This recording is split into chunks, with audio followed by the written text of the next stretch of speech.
Hello.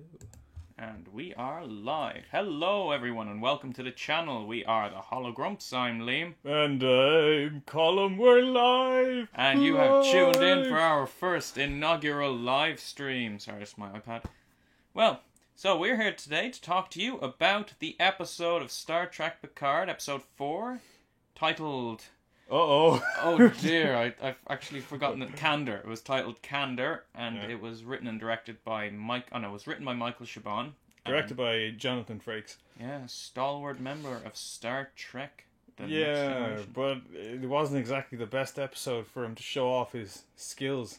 No, a bit bizarre. You kind of see he was trying to work with the best that he had, or he was trying to do the best to work with, bad lot. Okay, so Colin, what did you think of the episode? What did I think of it in total as a summary? It was going in the right direction for a lot of it, but it stayed too long in that direction when it should have turned.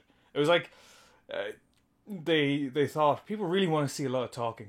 I mean, people really want to see a lot of talking, and we do. We love talking. That's the whole point of Next Generation. But after a certain point, it just became, I could have said that in one sentence. And then people started speaking in metaphors. That didn't really make much sense to me. Yeah, there were many times when people were having conversations and I just completely glazed over or tuned out. I mean, so before we begin, there are going to be spoilers, and these discussions are always going to have spoilers because we assume that you've seen the episode if we're going to go live at 1:15 in the morning, so just be warned.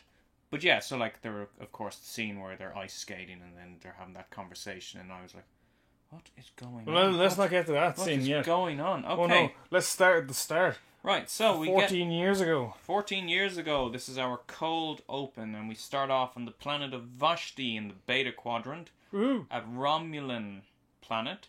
And it's run by it has an order of female assassins. Monastic monks, I suppose. Yeah, monastic monks, a bit of a redundant statement. Yeah. And I believe the planet is probably named after a Persian queen and feminist icon who refused to obey her husband. So that could be why they have the order of subtle reference. Subtle reference, yeah. And they take in a young boy, despite the fact that they're an all-female group. Yeah, it's a bit bizarre. They don't give any explanation why they can take in this boy all of a sudden, but then they won't take in any others, and it's only women only for this group of assassins. But that's just the way it is. That's the premise that we have set for this planet or this order. But this boy who grows up with them has a lovely American accent. It's great. He has a nice little American accent. The little boy. The little boy, Elnor. And then he becomes a Kiwi. Kiwi? Yeah, he comes to New Zealand when he comes back in. Yeah. Don't mind the dog, by the way. We're in our mother's basement. Yes. Yes. So and our lair in the lair in the man cave. But yeah. So we get Elnor. He's the young boy, and it was actually a nice scene. I thought. What did you think? That was really good. It was a really good opening for any Next Generation episode.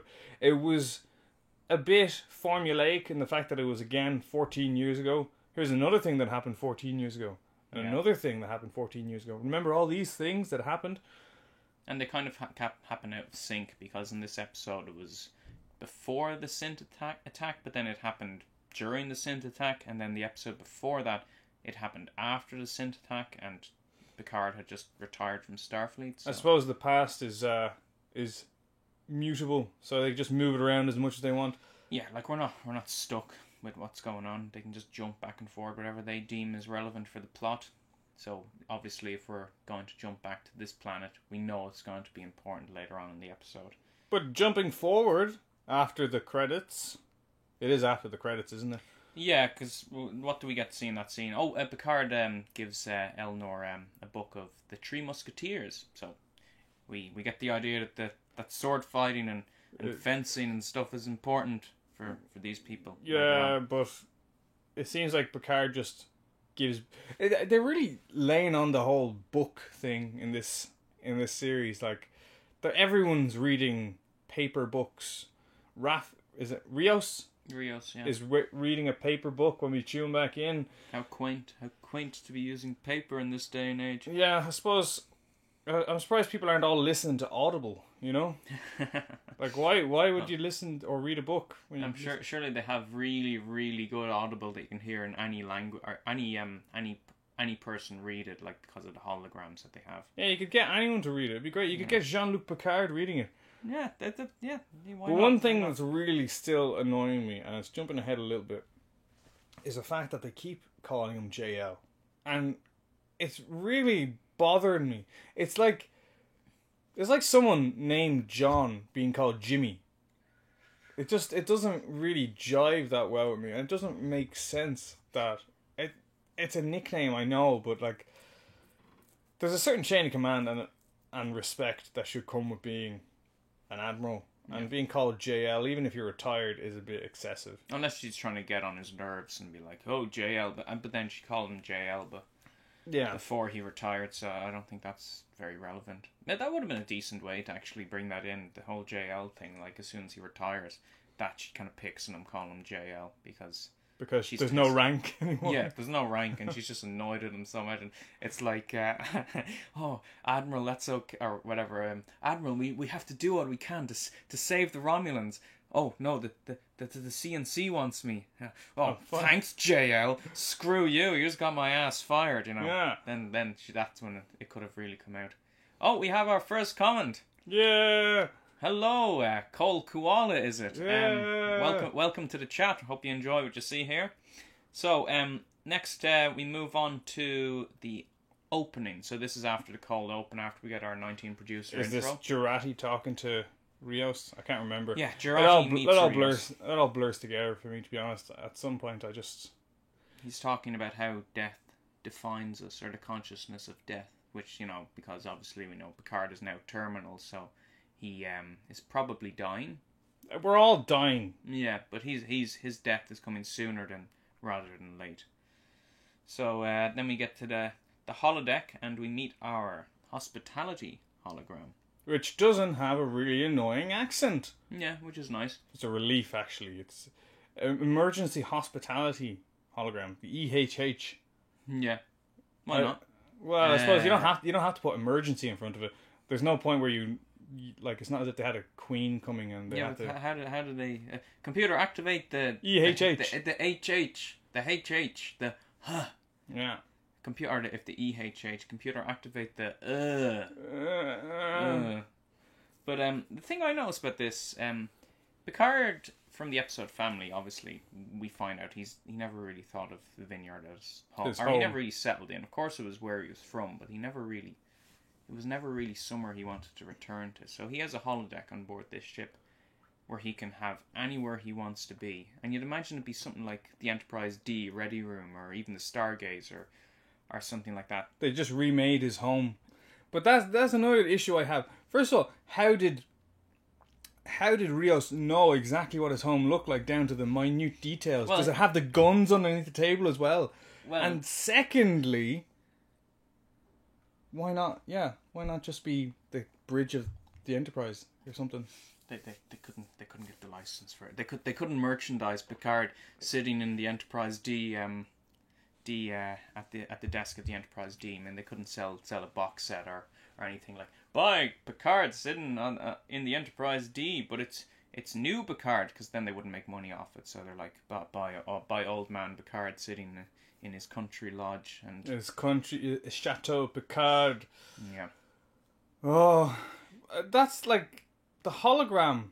It just seems bizarre that they'd give him this little slice of life. Also, it was obviously budgeting, because they were like, oh, we already have the set, may as well just reuse it, I suppose. Yeah. I know that's a bit nihilistic on me, but no, seriously, that's probably what it was. Unless the rumours are true that they really ran through the budget. All the money went to Patrick Stewart, so anything that isn't like that's why they're probably filming in like someone's shed or something when they're on the ship of reusing locations with the Gorn. Yeah. No, it's Patrick Stewart's garage where he keeps all his cars. That's where the ship of the what's the name of their ship even, the one they're flying around space in. I have no idea. I have no idea. The Mary Lovegood, the Mary Sue, the beauty of the high space. Yeah, but HMS Rios. So then they all come into Picard's ready room, into Picard's chateau, and Rios, of course, because in every episode we have to have a swear word, so Rios drops an F-bomb. Does he? He does, yeah. I didn't even notice. I must have been busy with something. You know, I did. I wrote it down here because I was like, oh, there it is. And actually, Michael Chabon answered questions on Instagram about Star Trek Picard, and he was asked that question: why are people swearing? And he said, well, people have always sweared. I mean, it's ridiculous to think that we could ever censor swearing. That would be a dystopian future. But and that the only reason they didn't swear was because of network television and because they weren't allowed. But that doesn't explain why in what's the film? Voyage Home. The Voyage Home, when Picard is when Kirk is crossing the road in San Francisco. Was he in? It was probably San Francisco. There was a Golden Gate Bridge. Oh, okay, yeah. They're always in San Francisco. They're always in San Francisco. Kirk is crossing the road in San Francisco and nearly gets run over, and your man's like, "Oh, you dumbass!" And Kirk doesn't even know what to say, and he's like, "Oh, well, the double dumbass on you." So that's how little they swear in Star Trek. So. Yeah, I assume it's just because it's not part. Maybe they have words that we don't have, like subharmonic drives. I don't know. Maybe they swear by saying just random science facts. I'd say it's really just yes. You're about as useful as a hypo spray on a bulkhead. The warp core. Yeah. But yeah. So anyway, so then so all the new sets get reused, and oh dear, my notes didn't transfer over. I'll just take my phone out. So I did think we actually after we do our little briefing in Chateau Picard, fake Chateau Picard, we end up going to the Borg cube again, and I remember myself sighing when I saw it. I was like, oh, here we go again. I just the Borg cube.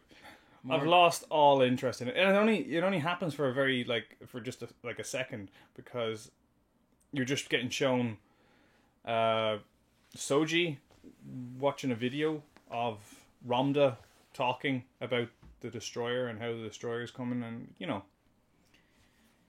great. And that's it. And we get to see our see-through hologram screen that basically superimposes Ramda's head on Soji's body. Yeah.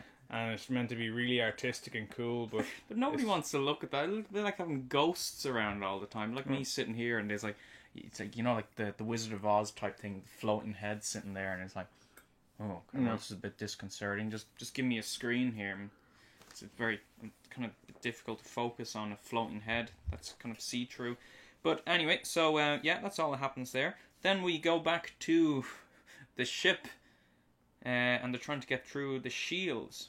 Which they do instantly. Yeah, it's kind of like, well, maybe we can pay them off. Maybe we can bribe them. I'm going to find out the name of this ship. The HMS Dauntless. Star Trek Picard ship. The whole point of the episode at that point is to recruit this warrior monk that we saw at the very start. The only reason they're stopping by there, Raffi's not impressed they're stopping there. Nobody's really happy. And they get to this shield that can protect from anything, basically. Some sort of net that protects from everything. And they can't get through by asking, but they can get through by paying. And you wouldn't think that there'd be much in the way of bribery in the 24th century. Yeah, didn't they say, maybe they didn't intend for this to always stick to canon, the idea that they don't use currency in the 24th century. Well, maybe the Federation doesn't. Yeah, but they always did use things like Latinum. It was always like, Gold Press Latinum. Gold Press Latinum. I can't find the name of this ship, so let's decide on the HMS Grande. No. The USS Grande. The USS Grande, yeah.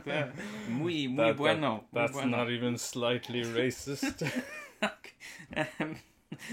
That wasn't my intention. Okay, so we get... I'm drinking tea, by the way, just in case.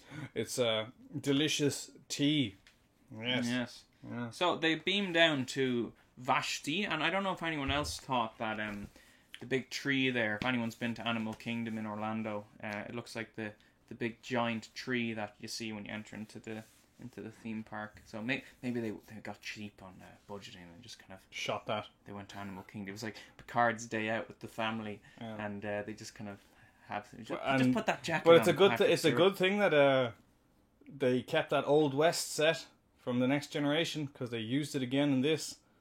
It's basically he's just that whole village is like some New Mexico village that you'd see in any sort of Western spaghetti, and it's I wanted somebody kind of sitting on a swing chair in I wanted a saloon with the doors that are Yeah. swinging doors. You know, I would have paid to see that. Yeah, like Confederates only, or anything like no Native Americans or Indians, whatever. Indians with a J. No Indians allowed. Romulans only. Romans only. So then we get back to of course Picard meets with nun lady, assassin woman. She hasn't aged a day. Yeah, so That's okay. They're Romulans. Yeah. They don't age the same as we do. they live about 240 years. I think Well, Vulcans. I know Vulcans live about that, so Yeah, but I think Romulans live a little bit less. yeah, probably lifestyle. But they have the same genetic makeup. But what's for the funny most is they're really expanding on, and I actually like it, they're really expanding on the Romulan culture insofar as their mentality. Whereas Vulcans are all about, suppressing emotions, being logical. Let's not forget. Romulans are actually quite similar insofar as they're all about suppressing truth, insofar as they don't want to seem vulnerable. So they suppress emotions by controlling the truth. And then when we meet these monks, they're all blatantly honest, and that completely goes against being Romulan. It's the equivalent of having a Vulcan that uses their emotions, I suppose. But I think that's quite interesting, to be honest.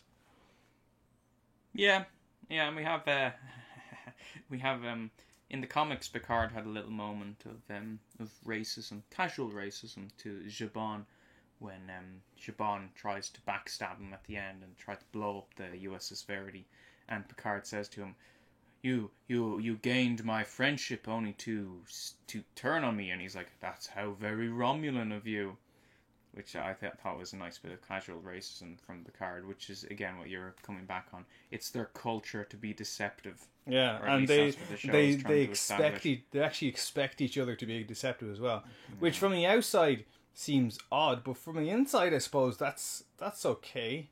If everyone knows that's the game they're playing, it's kind of okay. But when you come from a united federation of planets that's all trusting and all caring, it can be a bit difficult when you realize that nobody has your best interest in mind. Nobody's on nobody's side. Yes. Nice chess reference there. So then we get back to the Borg cube, and here we go again. Now Narek meets up with what's her name? Doji.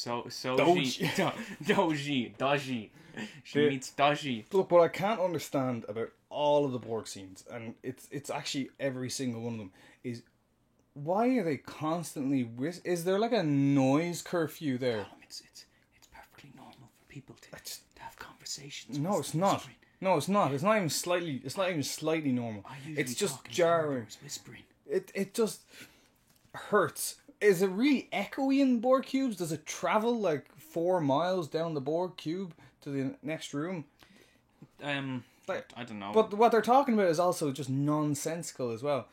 Because Yeah. he's trying to fish out information from her. So to do it...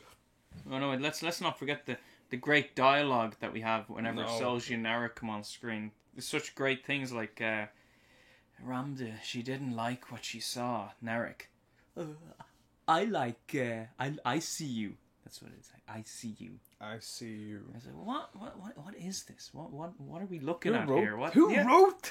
Michael Chabon wrote No, this. no, that's a rhetorical... Subverting sci-fi, subverting our expectations. I like you.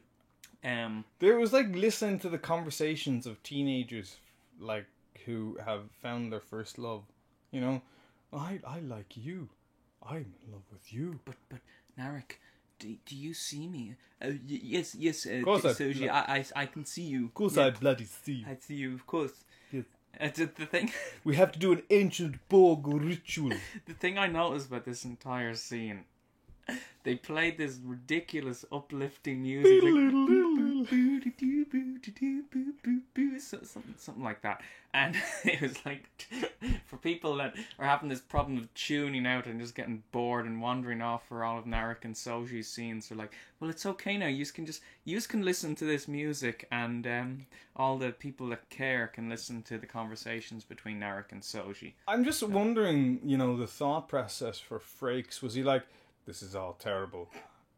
This is absolutely terrible. Put music in there. But we need it. And it was like, even during the most tense scenes, it's like what's it? Oh, you just go away, Narek. I see what you're up to here. And he's like, oh, I will figure it. And you hear It's like there was a club next door. And it just got louder and louder. And I have in my notes here, turn the effing music off, because it was just became... It was pointless. Yeah. I'm convinced, maybe I'm being a bit of an apologist, but I'm convinced that Frakes was given the script, wasn't allowed to change the script, and was like, oh, well, what do I do with this? This scene, okay, let's just shoot the scene, okay? I'll put in some cool angles where we're passing through a doorway. There's a really nice angle where we're looking through a part of the Borg cube. But what can I do? Just put music on it. I don't care. And I love Narek's subversion of our expectations, because I was getting all ready to get worked up when he was like, we have a Borg ritual, something that the drones on their off time like to do. I was like, we can go take your shoes off and we'll slide on the floor. What? As an odd, how did you discover that, I wonder? That he could slide on that part of the floor. Was he doing what movie was that in where the guy Tom Cruise slides across a room to the music? Doon doon doon doon doo doo doo doo. Oh. I can't remember. It's like Weekend at Bernie's or something like that. No, it's you so much like you see them. Yeah. It's just the floor slides. That's what I just imagine. I just want that to happen now.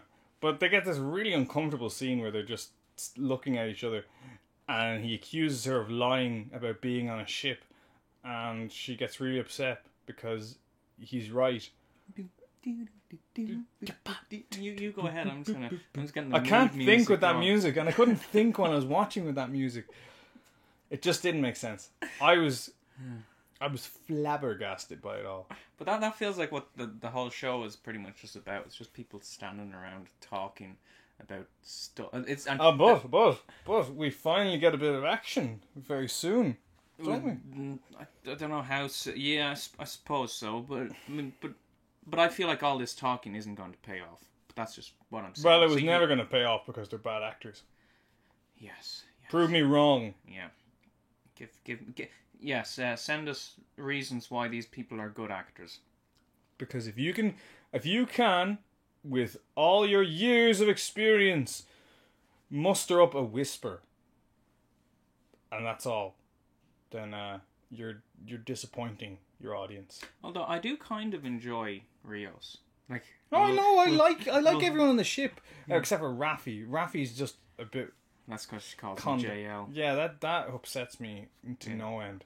But I do enjoy. I enjoy Jurati. She has this quirky awkwardness to her. I enjoy Rios because he just seems worn down, like he's a stone that's been eroded by the ocean. And I actually really love all the holograms that keep popping up of. The only issue I had was that one. The angels. He's fighting on the side of the angels. No. Yeah, that was some nice casual racism towards us Irish folk. That was painful, and my feelings were hurt. Yeah. But at least they even had the Spanish speaking person is like. But we'll get to that. We'll get to that at the end. Yeah, I don't want to jump into that. Dios. So then we get to Picard back on the Romulan planet. And what's the name of the planet? Vashti, yeah, that's the one. And he picks a fight Oh no! Well, never no, he mind. doesn't pick a fight. First he has to sell himself Sell himself to Elnor, and Elnor is like to Elrond. Yes, yes, to Elrond. because he might as well be an elf. And they have the usual dialogue that Picard has had with every one of his companions. Oh, all you care about is yourself. You didn't care about me. And we've had this conversation about 3 or 4 times now already in the show, of people just shouting at Picard. Yeah, poor Picard. Yeah, but Picking on old men. You left me here. kick him while he's down. You left me here. Well, you're still here, so it's okay. It's not And a problem. it is true. That's what he said to Zubon in the second episode. Like, he needs to put together a team of people that hate his guts. Why didn't he bring those two with him? Actually, why didn't he bring the two Tal Shiar with him? Because they need to stay and look after the vineyard. Could have hired someone. Yeah, I'm sure they weren't the ones picking the he grapes. has loads of workers in the vineyard. Couldn't he get an emergency Hologram. vineyard consultant? Yeah, Emergency vineyard hologram. The EVMH, the emergency wine making hologram. The EWMH. So yeah, then after that, Picard's Elrond. Elrond. I don't care. storms Call him off. Elrond. Elrond storms off. Because he's really upset that Picard didn't bring him along with him when he was a child, or forgot about him, despite the fact that Picard retired and was incapable. I suppose he didn't know that. But Picard decides to start a race war. I felt like this came out of the blue. He just started a fight. He's going to heal wounds by fighting all the Romulans. And we're not talking about him physically fighting them. He basically takes this sign off of a bar saying, no, Romulans only. And everyone just looks at him. And he just sits down, the person beside him leaves. He asks the waiter, por favor, if you'll serve me, if you please. And the waiter ignores him, as you're expected to do, because taking down the sign does not instantly mean that everyone in the bar is going to like you. Yeah, he tried typical approaches to problems these days, which isn't meet people with a middle ground. It's just kind of just go in and irritate them. Batter like them. Twitter people giving out about politics and everything, just being like, "Oh, you idiots! You should know better. You if you have any conscience, go out and do this." Don't get into politics. No, politics. No, but I just mean it's kind of blended over into that approach that never works. Browbeating. Browbeating. It didn't work for Picard here. It nearly got him killed, in fact. Yeah.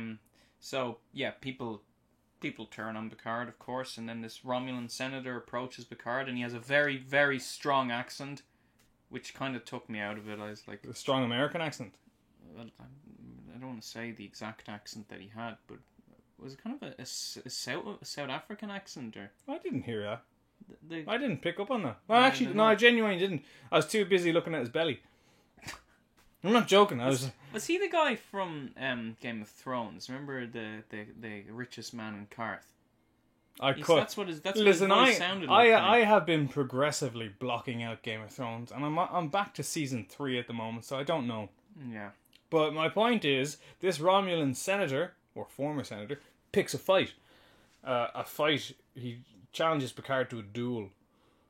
A duel we all saw coming because everyone had sabers for some reason. And we saw him in the trailer at some point having a sword fight that wasn't the one that he had with Elnor as a kid. But it was delightful that the fight lasted one attack, and that one attack they put into the trailer as if it was going to be this big massive duel. He's like, I love the way it's not even that Picard is on the defensive. I'm pretty sure if I watch that again, he actually is the one who initiates the first attack. He lunges and then just says, "Oh no, I didn't get through. I give up." Yeah, it's like one hit. Oh no, that's my energy done. Okay, next option. Yeah, take me. Like if Kill you strike me down, I will only become more powerful. And then, of course, Elrond shows up. The elves come and save him. I liked the car. I thought it was really cool. I thought it wasn't Star Trek, but I thought it was really cool. Yeah, they seem to love putting these superhero. Yeah, but he seemed awesome. It was like watching The Hobbit again and watching Legolas kill things in The Hobbit. Not even Legolas did stunts like that. I know that he slid down elephants and everything. So the guy he kicked one of the guys and stabbed him, and then spun and used the momentum to spin and chop off another guy's head, and then just stand there going, anyone who challenges him challenges me, blah blah blah. I'm a monk. Don't mess with me.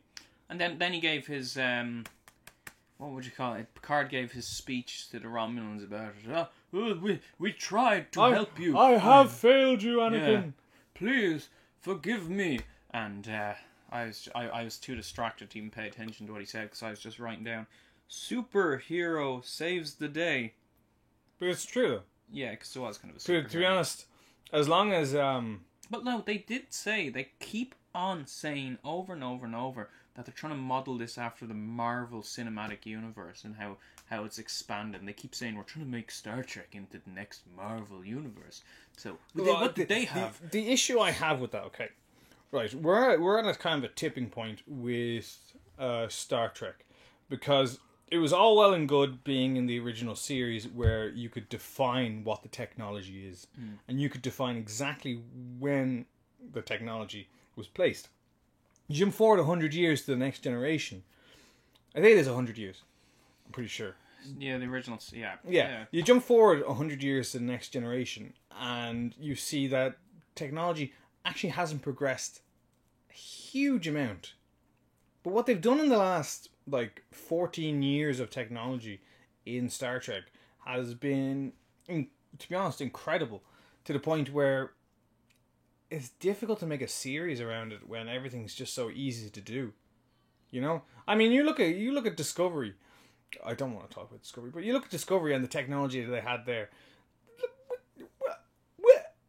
I'm speechless. They even had holodecks in Discovery. Yeah, I'm speechless. They kind of got rid of that gap between the two for no reason. I mean, all the technology in Discovery is the exact same. I haven't noticed anything in this. There's nothing different. The only thing that's different is that everything's a little more angular in Discovery. Well, that's because they would have kept that in this if they could have. But if the merchandisers weren't. I sincerely hope Kurtzman doesn't last till May. That's my. No, my God, I hope he's gone. I really do. And that's why we're here. We're here to talk to join nobody. The fight. Yes, talk to nobody. Let us never be said that we weren't at the front line doing our part. Putting ourselves out in the open of the firing line and to be criticised by nobody who's ever going to see this. But but anyway, so then we get back to Rizzo and when Picard and Elrond beam back aboard. He seems fine when the guy gets killed, and he's like, "I'm sorry, we failed you, we failed Romulus." And then he beams up and he's like, "Don't ever embarrass me again like that, killing people in front of me. You kill people when I say you kill people." But it was kind of the type of thing that he probably should have said, because at least we know that Picard has this scruples. These scruples, yeah. Stop killing people. But he was about to kill Picard. Your man didn't have a choice. He was literally going to stab him. What was the alternative? Yeah, what was the alternative? Cut his hand off. And then just bleed to death. Picard in his chateau had no problem shooting the Romulans there, and he had his own stun pistol. Did he stun them or did he kill him? He was using his own pistol, so yeah. Also, he used his judo to flip himself over the table and how to land. Apparently, he has bad knees though, so yeah. But it was a great scene either way to see that flip. But anyway, so then after that we go back to Rizzo and Narek, and good God in heaven. Okay, so just for clarity, at this point I decided I had to set up the live stream, and I didn't want to see this because it made me very uncomfortable, so I just tuned it out because I did not want to see siblings playing around in bed. I don't know what this show is trying to accomplish. I think when they were writing this, had Game of Thrones season 8 come out yet? Had the disaster struck? Yes. Yes, it did. So they were aware of the disaster that happened. I suppose the logic of that would have been that the incest was a good part of Game of Thrones. What do people like? What do people like in sci-fi and fantasy these days? The difference is that in this case, it's like unreciprocated incest, where it's just Rizzo dominating her little brother. Yeah, if Star Trek wants to get contemporary, I suppose then we can have this other side of things, like the Amber Heard and Johnny Depp case. I don't know what the algorithm thinks of that, but so so they're trying to show it from the other angle of the woman abusing the man. But it's not even it's just unreciprocated. Where it's like, oh, get off me. Oh, But she does abuse him, though. Oh, you stop playing. You stop she playing keeps, with me. It's like she's trying to get him to go into bed with her. And then give out to him. Oh, you did that? Yeah, you're doing this to this robot thing and you won't do it to me. And then she chokes him and strangles him. And it's this thing of, okay, so she definitely has the power to... She's in charge because Narek can't stop her. Narek's just a little wimp. He's a little scientist wimp. He's Sliding around in his socks everywhere. He's probably going to have some kind of redemption story. He's not. He's going to get killed. The Soji's going to find out they're going to part ways, both going in different directions on different ships, and then they're going to meet at the very last episode and kill each other. I don't think so. That's and Hugh will die as well. I don't know. I'm sure he will, because who else would Seven be crying over? Ichep? Ichep? Anyone remember Ichep? Nope, nobody does. No, but the writers don't, because they probably haven't seen Voyager. They were like, oh, look, it's... Well, Voyager's in the Delta Quadrant. What could possibly happen in the If Delta they'd Quadrant? seen Star Trek Voyager, they'd know just how powerful holograms are, and that if they were going to deactivate synths because you thought they were Dangerous. you would definitely I suppose the deactivate holograms. difference with holograms is obviously there's no mobile emitters. It's not as if holograms can just Yeah, they'll go probably where they do want. away with that. They'll probably be like, oh, sure, look, mobile We made emitters everywhere. Look, yeah. we reverse engineered this mobile emitter, and now every hologram has one. And they've changed the time continuum. Although they probably if the temporal temporal prime directive, that's what it is, temporal prime directive. If that's definitely in place, they probably ban all research into the mobile emitter because they don't want to duplicate it, because that will have profound impact on the episode. Oh, and we have another comment here. Yay! Well, we're delighted that you enjoyed the episode, because we're just being... We could be going a little bit petty here. Like, it definitely wasn't on the same level as... what was the last episode? Maps and Legends. No, that was... The end is the beginning. Then also, the end is the beginning wasn't quite a point of light, but it was... I like the way that's our litmus test. Like, if it's bad, it's around point of light. If it's good, it's around New Eden. Is it New Eden? Yeah, New Eden was probably my favourite episode of Star Trek Discovery. It just felt like the most like Star Trek, and it ended with us wondering, where's this future going to lead? And it had Pike of all people closing off the episode instead of some. Let's not get. Yeah, we're kind of going off topic here, but that's why I like New Eden, and so yeah, if it's good, it's a New Eden, and also New Eden was directed by Frakes, so. He seems to be able to he's directing twist these rubbish scripts. He's directing the next episode, isn't he? I'm pretty sure he is. Yeah, yes. I know he's directing 2 episodes. Yes, he probably should have launched the series, to be honest. Yeah. I mean, It is nice that 7 of 9 is called 7 of 9 still, and they didn't just call her Annika. Annika. Like she didn't just take her name back. Because they probably don't know what she's called Annika. I told you, they haven't seen Star Trek Voyager. Yeah, the most information they have about her is from Jerry Ryan, probably. Do you think she'll even address Chakotay, the fact that she's meant to be in a they relationship? were going to be living together at the end of it?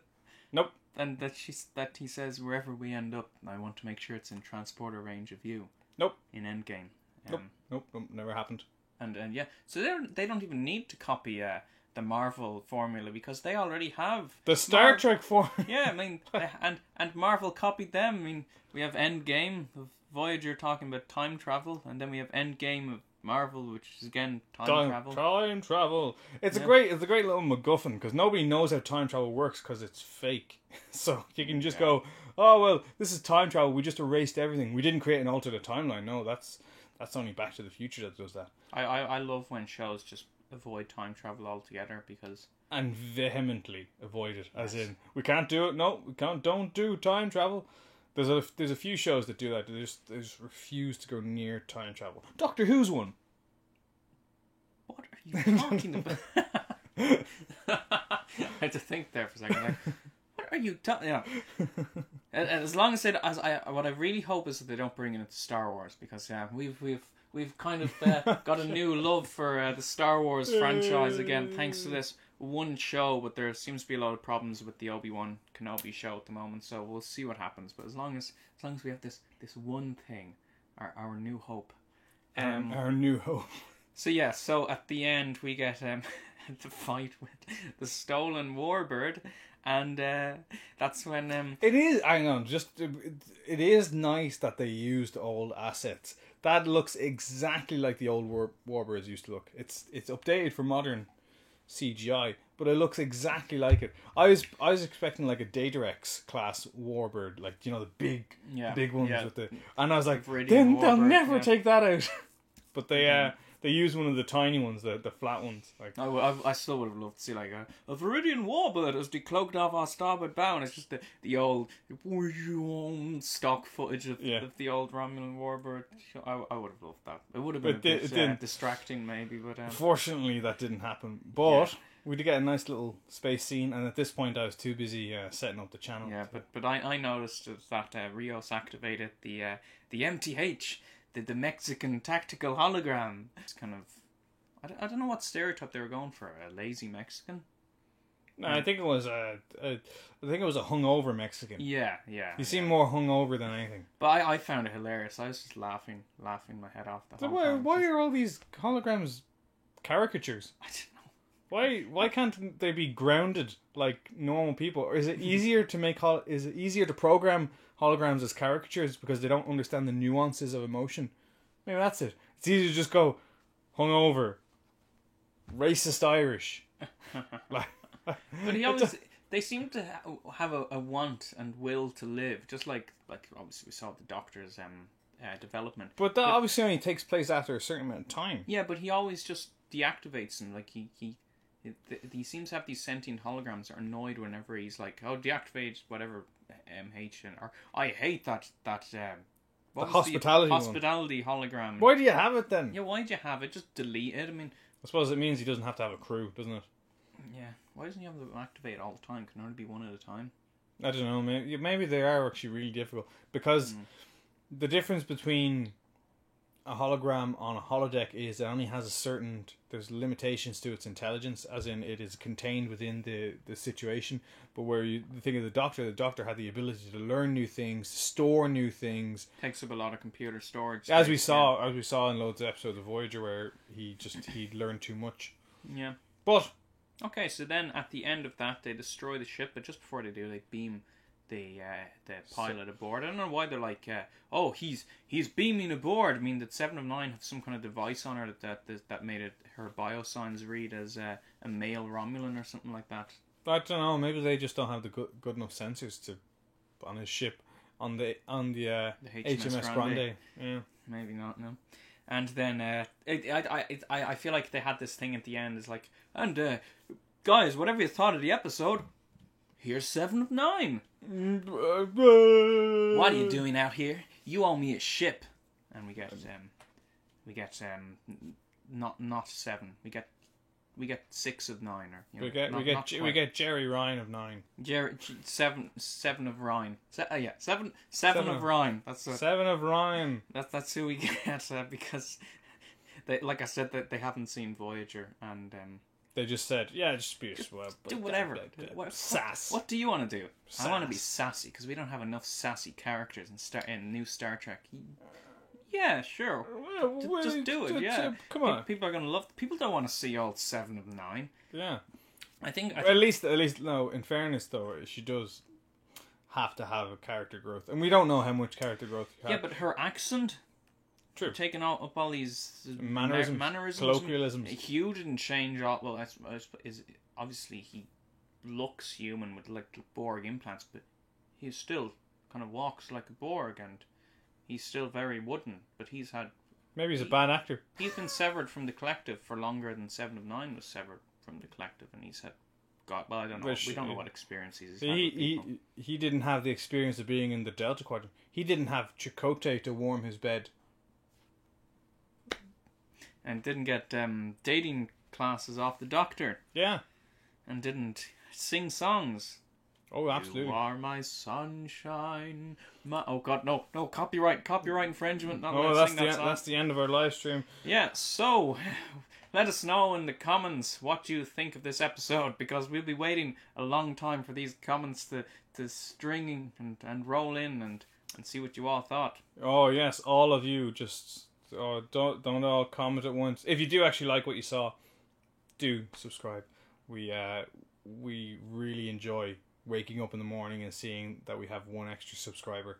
That sounded really sarcastic, but we actually do. We really enjoy seeing people enjoy our show, enjoy our content.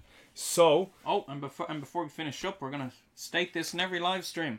If we reach 1,000 subscribers, if we reach 1,000 subscribers, we will take a plane all the way to San Francisco to the headquarters of YouTube and party like it's 1999. Yeah, and we'll have lots of booze, and we're gonna get arrested and kicked off the streets, and we're going to be stereotypical Irishmen abroad.